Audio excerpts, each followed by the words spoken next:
High বন্ধুরা, আমি দীপঙ্কর ঘোষ। আমি শ্রীরামপুরের বাসিন্দা। আমি দেশবন্ধু স্কুলে পড়তাম।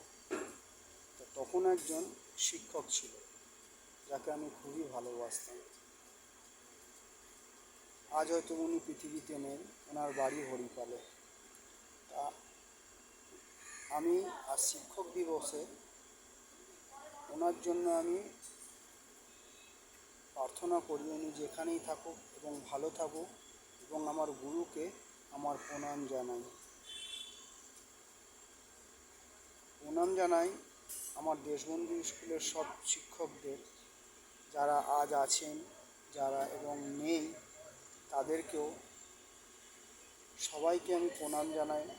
আমি তাদের ছাত্র হয়ে গর্বিত বোধ করেছি। আজ হয়তো আমি পেশায় ড্রাইভার, কিন্তু তাদের থেকে যেইটুখানি শিক্ষা অর্জন করেছি তা আমার পেটে ভাতে চলে যায় আরামসে। এর জন্য আজ আমি এই শিক্ষক দিবসে সর্বশিক্ষককে আমার প্রণাম জানাই। নমস্কার।